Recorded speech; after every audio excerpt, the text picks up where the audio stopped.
Hello, and welcome to the National Museum of the American Indians Living Earth teach-in. Thank you for joining us on this beautiful spring equinox. I'm Renee Goki, and I'm the Teacher Services Coordinator at the museum and a citizen of the Eastern Shawnee Tribe of Oklahoma.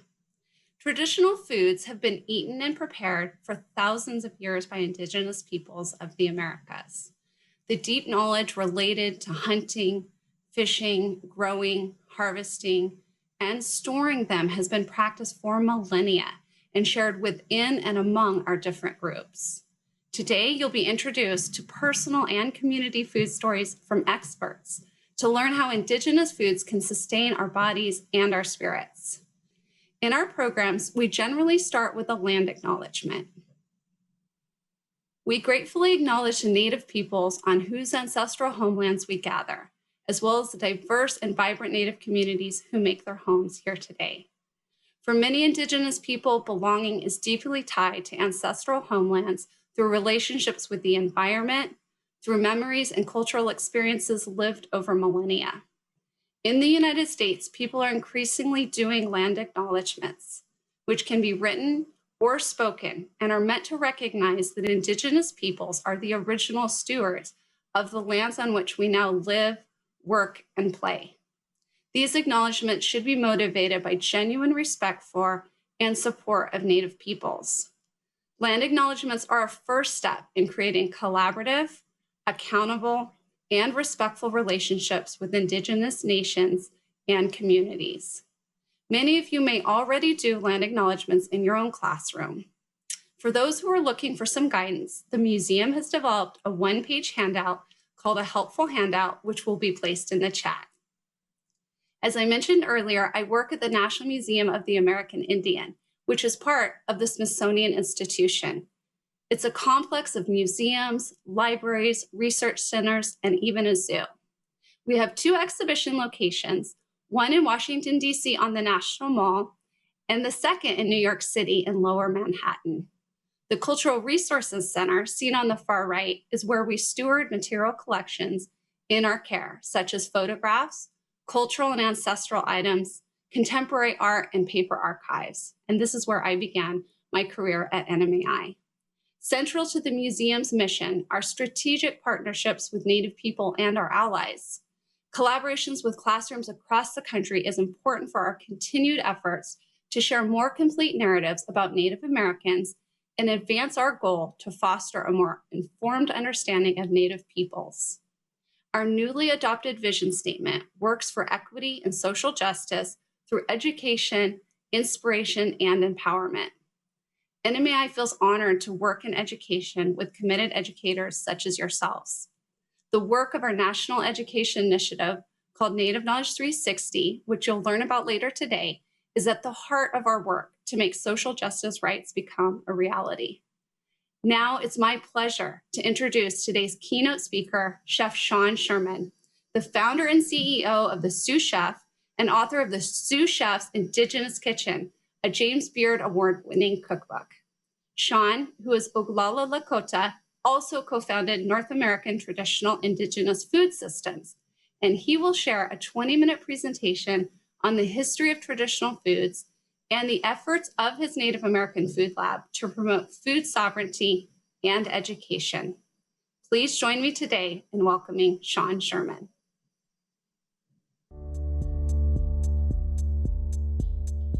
Hello and good afternoon. Haumatakiape, Hihane Washte, Wambli Watakpi, Anichiape. I am Sean Sherman. I am here in Minneapolis, and I just wanted to welcome you guys. And I'm going to be talking through quite a bit of pieces over this presentation in a very short time period, but I really just wanted to talk about the importance of Indigenous food in our modern world today, how we view it, and how we can see a path moving forward with bringing Indigenous food knowledge into our lives and into our communities. For myself, I grew up on Pine Ridge Reservation in South Dakota, and I'm enrolled with the Oglala Lakota Sioux tribe. And as I grew up in restaurants, starting to cook when I was 13 years old, and eventually becoming a young chef in Minneapolis around the year 2000, I had the epiphany of doing what I'm doing today because I had the realization of the complete absence of indigenous foods out there. We still live in this world where it's so hard to find any indigenous foods as far as restaurants and businesses, and we just really feel like we're due for a positive change. So we're putting a lot of effort into trying to create a new generation of trained indigenous chefs, leading indigenous kitchens, and hoping to see a lot more indigenous food producers. So the importance of this work really stems from the history of it. And it's really important to realize that no matter where we are in North America, we are standing on indigenous land, and all of North America's history begins with indigenous history. So why is it so hard to find indigenous foods around us no matter where we are? We should be able to travel across this nation in any direction and stop and visit and support indigenous food businesses, celebrating the cultural diversities that we have all across the board. But instead, we are, looked upon as something that's invisible or something of the past. But we see the importance of paying homage to the knowledge of our ancestors and bringing this wonderful food group forward. So we spent a lot of time just understanding how this happened. Like, how did we lose so much information? And what does it mean to decolonize our plates? What does it mean to have pre-colonial foods? And why are those things important? So I really like to talk about those situations. And I think it's really important that we just start off with, what does pre-colonial mean? And to understand that, you have to understand, what does the term colonialism mean? An easy way to understand that is just to Google it. So if you look up a term, colonialism, you're going to find it's the full or partial control, sorry, I messed that up. The policy or practice of acquiring full or partial control over another country, occupying with settlers and exploiting it economically, which is something that is far from unique from the United States of America, but has happened globally, especially coming from European nations. But we see this global situation of indigenous peoples everywhere who are highly affected by colonialism. And it's going to be really important for us to understand that we have to be the stewards of this knowledge. This generation has to do whatever it can to preserve and to protect these knowledge bases for future generations. So as we do move forward, we have to look at the history of the United States and how things like the notion of manifest destiny really hurt us as indigenous peoples. We have to remember how young the United States is, because we look at the United States government in the year 1800, we still haven't really grown much more than the 13 colonies. And then the reality of what's out there is that all of this landmass is under indigenous control, as it always had been, with indigenous peoples stewarding so much natural land space, so many indigenous agricultural communities, and so much just cultural diversity. And that continues, as a situation almost through half of the 1800s. But we have to remember how quickly that this century of 1800 to 1900, how quickly things went downhill for indigenous peoples, and how much the United States government really has to come to terms of how it became a global power by the theft of so much land space from indigenous peoples, and how that really affected us and still affects us today. So when we look at the years 1800 to 1900, things move really fast, because at the beginning of that century, over 80% of this landmass is under indigenous control. By the end of this century, less than 2% of that landmass will be under indigenous control. And when we're looking at private land ownership, we're still living in a world today where 98% of the landmass of privately owned land across the United States is still owned by white European descendants. So there's still a lot of racial inclusivity, out there, and we just really need to be really aware of the privileges and non-privileges that a lot of our families have gone through to have what we have. And some of us have very little, and some of us have a lot. But it's just understanding how history got us to this point. So it's going to be, important for us to teach about these true histories and how devastating this push was in the 1800s on our indigenous families and communities. And it goes beyond, because when we're looking at the American histories, We're seeing all sorts of really intense pushes like the Indian Removal Act of 1830, which is better known as the Trail of Tears, or the Homestead Act of 1862, or the Indian Appropriation Act of 1871, or the Dawes Act of 1887. And all of these pieces is just stripping more and more land space from our indigenous communities and our indigenous families. And it's that loss of indigenous food access that starts off right away, because the US government has figured out very early on that by seizing indigenous land spaces, they're able to commodify it, and the US becomes a global power by making an immense amount of wealth off of stolen indigenous land spaces. And it starts off with a lot of destruction. So our president, first president George Washington, spends an entire summer sending his General Sullivan out to destroy and remove the Six Nations from the northeast part, where today the name for president in the Haudenosaunee language is still called Town Destroyer today. But what's really lasting for us as Indigenous peoples was the eradication of our Indigenous education, and just seeing so much destruction around us during that time period, which for a lot of us was just our grandparents or our great-grandparents' generations. So many of my grandparents and many of my great-grandparents and their generations had to go through really harsh assimilation efforts during the turn of the century. And this time period was really intense because these children should have been downloading generations of knowledge that our ancestors intended us to have to give us the blueprint to live sustainably, but instead they're being turned into something that they're not. And this is extremely traumatic for an entire generation, and we're still feeling the effects of a lot of this trauma in today's world. And then we look at the 1900s, which is also a century of invisibility for us, because we're not citizens until 1924. We go through a couple of decades of intense termination and relocation policies. We can't vote with many other people of color until the voting rights in 1865. We're not able to even celebrate our own religions until 1978. So it's been really intense. And so what is growing up with post-colonial Native American foods today, really? And we're not actually even through a post-colonial period. We're still living in it. But for many of us, like myself, I grew up with the commodity food program, which unfortunately is not a very nutritional nor culturally appropriate food system. And it's only created a lot of health disparity out there.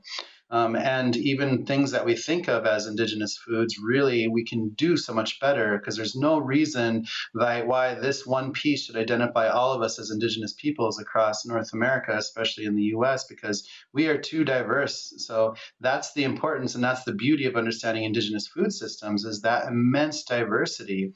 So just looking at the North American continent as it is, and thinking about the ecoregions and looking at how diverse that is, that's one place to start. But then when you layer indigenous peoples onto it, like if you look at an indigenous language map, you can start to see the immense diversity. And that's what we foresee is someday being able to travel across this nation and stopping at indigenous run food businesses and being able to really visit and celebrate all of this immense just cultural diversity, because it's so fun, especially in the culinary sense, because every few hundred miles you're in a different language, there's different mythology, and there's different foods, and there's just so much to learn. And it's not homogenous. And if you compare the two, it's just night and day, because there's still so much indigeneity in North America, with 634 tribes in Canada, 573 in the US, and over 20% of Mexico identifying as indigenous. So we have a long ways to go, but we can get there. And when we're looking at this through the indigenous perspective, it's easy for us to see that beautiful indigenous diversity. Indigenous education is something that we're really focused on, because when we're looking at what is Indigenous education, again, it was those thousands of generations of knowledge that should have been handed down to us. And it's a study of so many different things, from wild foods and permaculture and agriculture and seed saving to cooking techniques and medicinals and regional histories and traditional medicines. There's a whole extra curriculum that has nothing to do with Western education that really helps us live into the world and the environment around us and connect to that environment. And that's where I started when I started researching a lot of trying to understand what were my direct ancestors eating and how were they surviving and what was their food system. And plants was the first thing that I connected to, because the knowledge of plants was something I could share directly with my ancestors, knowing that they had generations to teach them what was edible, what was medicinal, how to harvest sustainably, which parts to take. And there's just so much beauty out there in understanding all this health and nutrition that constantly surrounds so many of us. And when we have so many rural communities who suffer from so much foodborne illnesses only because of the nutritional access, there's no reason why we shouldn't be utilizing the education of our ancestors to help supplement a lot of our indigenous pantries with so much beautiful food, as our ancestors have been doing for generations. And it's just going to be really important for us to think about teaching our children these situations and these lessons, because these are lessons that will last, and these are lessons that will help them just live a more fuller life and connect again to our environments directly, again, as our ancestors did, because there is food all around us no matter where we are. When it comes to understanding how proteins work, I think that's the easiest piece, because we have to remember that every animal out there is literally game. We stopped using beef, pork, and chicken just to prove a point, since those animals didn't exist here for not that long. And it's just really important to understand the lesson of how indigenous peoples not only utilized all parts of this. That's a lesson in how resourceful we were, because we did not have the privilege to be wasteful, and we figured out what to do with everything when it came down to it. So it's really important that we open ourselves up, and it's okay to eat something if it doesn't happen to be a cow, a pig, or a chicken when it comes to protein, and to be afraid of foods, even if they are in insect form, which is an amazing source of protein for so many cultures around the world, and it was completely normalized here in North America. Agriculture is a really important piece, because we feel like we're taught that we're at the pinnacle of agricultural, just in general, the advancement of it. But we know how much damage this monocultural agricultural system is dealing with our soil, and the amount of chemicals that's getting into our water and getting into our communities and getting into our homes and just constantly in our food. And when we look at how immense the history of indigenous agriculture is here in North America, and how it goes back, and how people were growing corns and beans and squash and supporting massive civilizations, there's just so much to be excited about. And it's going to be really important to think about all the different farming techniques that indigenous peoples came up with and were able to sustain in many different areas, because agriculture spread from the bottom of Mexico all the way up the Mississippi, Missouri River valleys into areas where I'm at, and all across the East Coast. And there's just so much amazing seed diversity that, again, we have to be the stewards of. We have to protect. We have to understand the importances of, because these seeds come from very particular people and from very particular regions. And we have to protect that beautiful heirloom diversity that sits out there and really celebrate that. So getting these seeds back into the hands of indigenous peoples, finding land space for peoples to grow these amazing foods, and to be able to celebrate these within our communities for generations to come. For the work that we're doing today is just trying to absorb all of this wonderful knowledge and to figure out how do we apply it, which is so easy, because it's really just taking the time to slow down a little bit to understand this knowledge and to learn it, and not to be afraid of it because it's so big. Like, I know I'll never get to the end of it in my lifetime, but that's okay.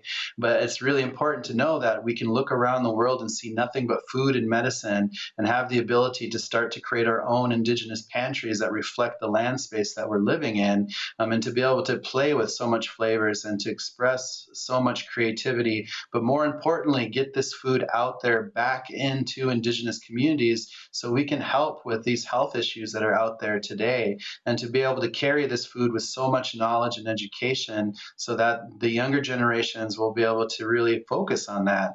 And that's the work that we're working on today with our nonprofit kitchen called Indigenous Food Lab that we're starting in Minneapolis, Minnesota, and really taking a lot of time to reflect and to create a whole new situation of indigenous focused education and curriculum development. So our goal is to really reach out around us, to work directly with tribal communities, to help them create culinary operations for the community, and help them to develop menus and recipes that will be in their language, utilizing foods that's natural and appropriate to their region, and show them how to harvest things, show them how to break down game meat, need, if necessary, all the culinary tools that they need, food preservation, how all this food is medicine, and how we can apply that to today in creating modern day indigenous medicine cabinets, utilizing all natural ingredients from around there, and working this information with the children and with the next generation so they can grow up learning the names of the plants in their languages and knowing what to do with them, knowing how to create medicines and how to create foods, and creating a whole bunch of new recipes that our team won't even be able to come up with. So the work that we're trying and attempting to do is, going to be so important as we work with all these tribal communities around us, and eventually be able to expand this and replicate so we can hopefully have Indigenous food lab kitchens in cities all over the nation to become regional training and center points where we can help influence for more community gardens.